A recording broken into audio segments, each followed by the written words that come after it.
کنفرانس چهاردهه جنایت علیه بشریت و مصونیت از مجازات به مناسبت 35مین سالگرد قتل عام 30,000 زندانی سیاسی.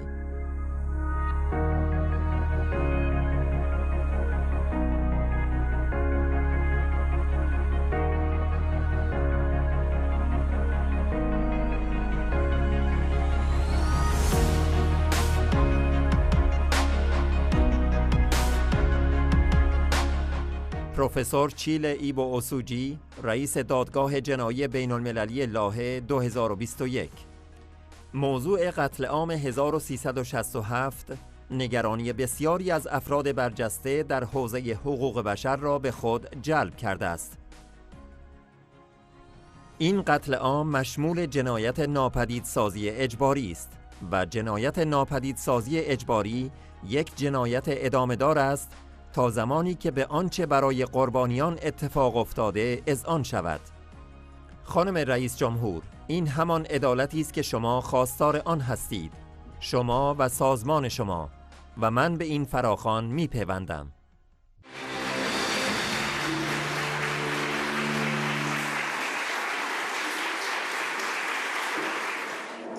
Thank you very much. Before we came into the room, into this hall, we saw an exhibition of the victims of the 1988 massacre, and we actually saw some of the relatives of some of those victims. And this story of the 1988 massacre has captured the anxiety of many important voices in the human rights field. Human Rights Watch, an eminent human rights organization, Amnesty International, mandate holders of the United Nations have also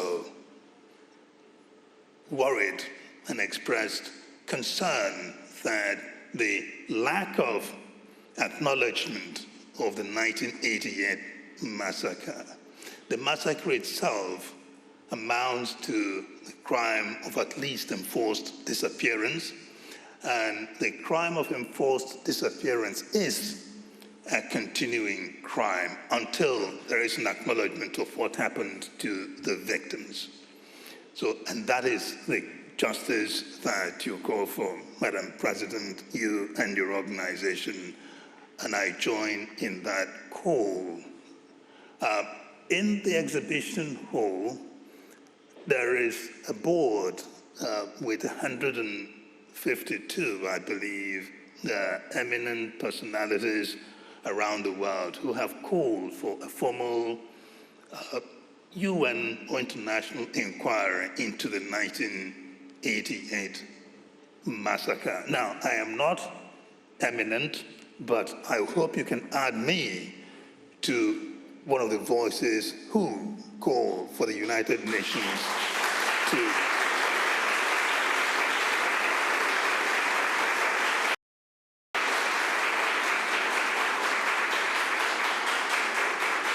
Thank you. That call is actually based on a promise that the United Nations has made to the world in 2005, the promise of responsibility to protect. That responsibility to protect says that every country has the primary obligation to respect the rights and dignity of the people within their borders, and also to protect them from serious violations of international law. But when they fail to do that, then the international community has a say in the matter, and a critical element of that responsibility to protect doctrine or promise is the element of accountability. It is for that reason that I strongly join the call for a formal investigation of that massacre. It has been a humbling experience to come and listen to the witnesses themselves, the survivors of these crimes and their relatives. We had from Mrs. Rajavi herself, who not only is the president of NCRI, but is a family member of victims of these crimes. Again, it is truly humbling to hear these stories as opposed to just reading about them from afar. Now, that is for the 1988 massacre, and I did say that it is an ongoing crime, the crime of enforced disappearance. But there's something else that is important to stress. Perhaps this would be a free legal advice to the government itself, the government of Iran.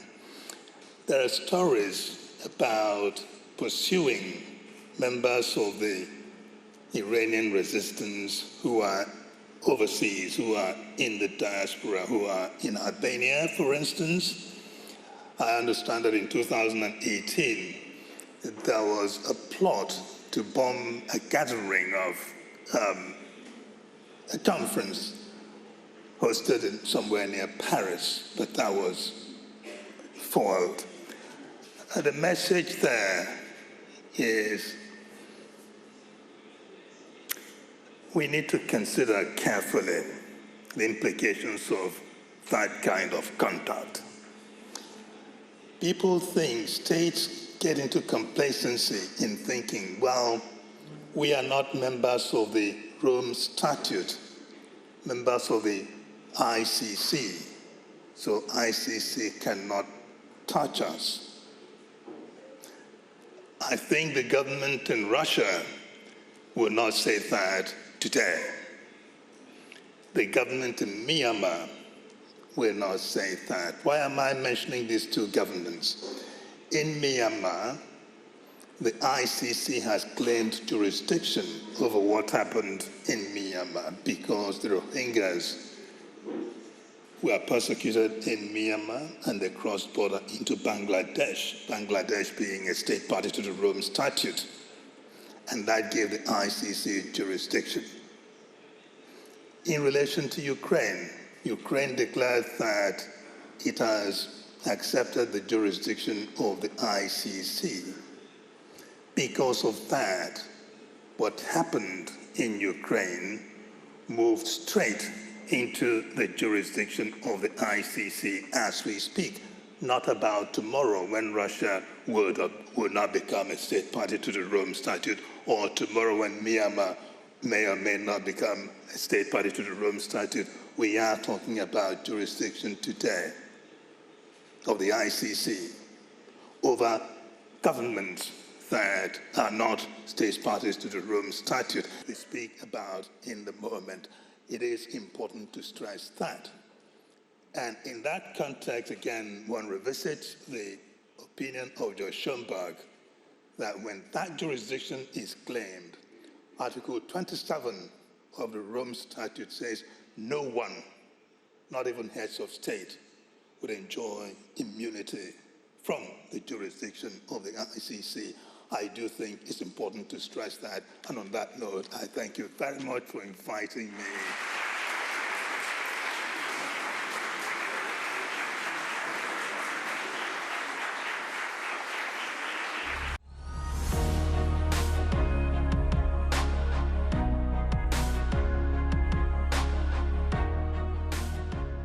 دیوید جونز، نماینده پارلمان انگلستان. رژیم آخوندها به خاطر رشد و محبوبیت سازمان مجاهدین به تاکتیک‌های وحشیانه از جمله قتل عام 1367 متوسل شد و کمپین بی‌امان شیطانسازی و اطلاعات نادرست را به راه انداخت.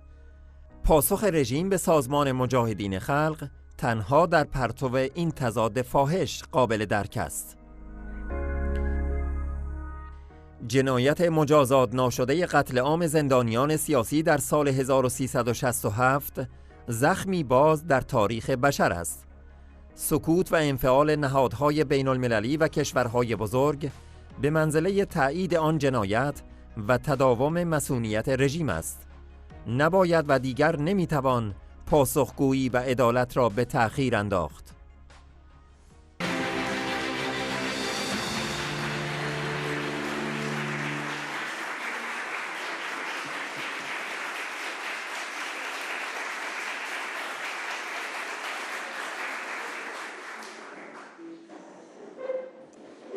Madam Rajavi, friends, colleagues, it's a huge privilege and a pleasure to be here today amongst so many distinguished jurists.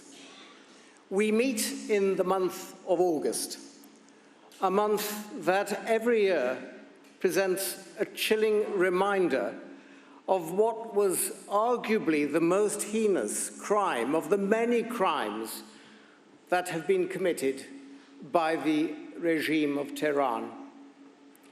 It was a crime against humanity, a crime of genocide that, as we have just seen in the exhibition hall, took the lives of 30,000 Iranian political prisoners over a period of a few weeks in 1988. Most of those murdered were members of the People's Mujahideen Organization of Iran, the PMOI. And it must be a matter of the most profound regret that 35 years later, that crime remains unpunished. And it's a matter, I suggest, of equal regret that international organizations such as the United Nations, the European Union, and leading Western nations such as the United Kingdom and the United States have failed to take proper action against the perpetrators. The regime in Tehran has the most profound pathological hatred of the PMOI. And to understand that hatred, we need to delve into the essential differences between those two entities. The PMOI, many of whose leaders were imprisoned under the Shah, emerged as a progressive, dedicated, and well-educated group with a resolute commitment to liberating their people. They embraced a democratic and progressive interpretation of Islam, which found favor with many Iranians, most particularly the young and women. In contrast, the regime that seized power in 1979 was largely comprised of backward, corrupt, and intolerant clergymen and non-clergy of a similar mindset. They were threatened by the PMOI's rapid growth and popularity, and in the face of that, the regime resorted to brutal tactics, including the 1988 massacre. And they pursued a relentless campaign of demonization and disinformation. And the regime's response to the PMOI can only be understood in the light of that stark contrast. It reveals the mullahs' deep-seated mindset, their intolerance, and their jealousy towards the formidable opposition that is the PMOI. The regime is now extending its unremitting pursuit of the PMOI to European soil. And that pursuit has manifested itself in many ways. For example, issued a baseless indictment against the PMOI and 104 individuals affiliated to it, risibly calling on them to designate their lawyers within a period of a month. The mullahs who issued that edict seem to have forgotten that 30,000 PMOI political prisoners were brutally murdered in 1988, pursuant to a baseless fatwa issued by Khomeini without the benefit of lawyers or any due legal process.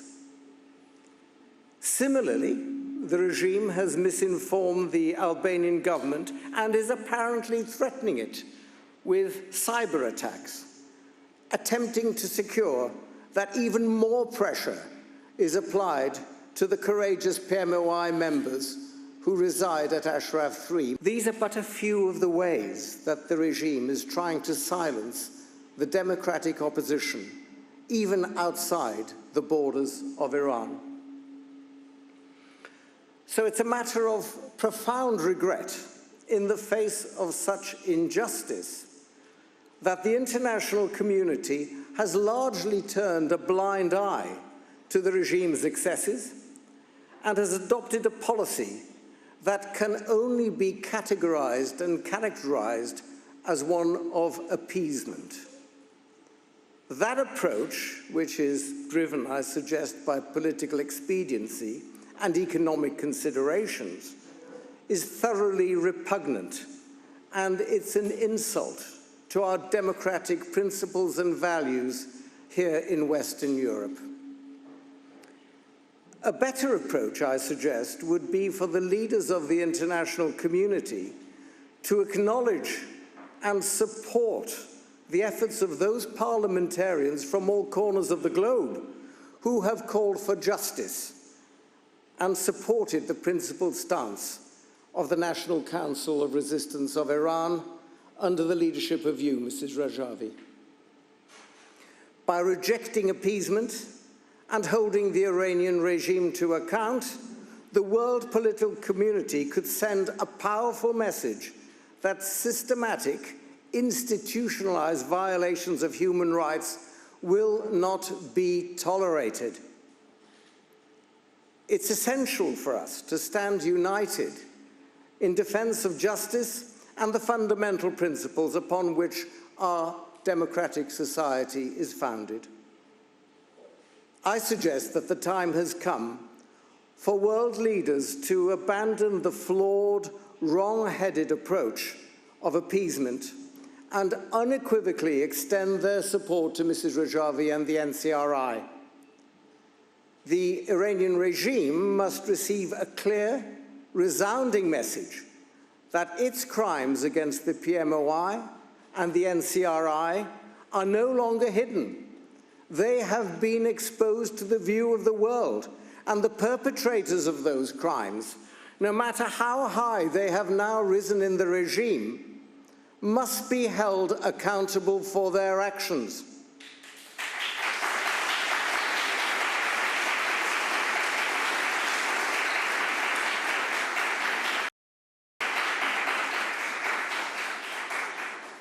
And the international community must apply all necessary diplomatic and economic pressure to that end.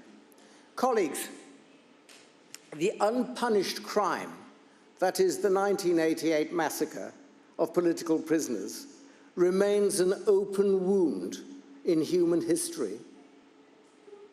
The silence and inaction of international bodies and of major nations is tantamount to endorsing that crime and perpetuating the regime's impunity. It's the ethical duty of the global community, especially the Western world, to stand resolutely against those atrocities and to support the Iranian people's quest for justice. By doing so, we will send a powerful message to the regime in Tehran that its historical and current persecution of the NCRI and the PMOI will not be tolerated and will not go unchallenged.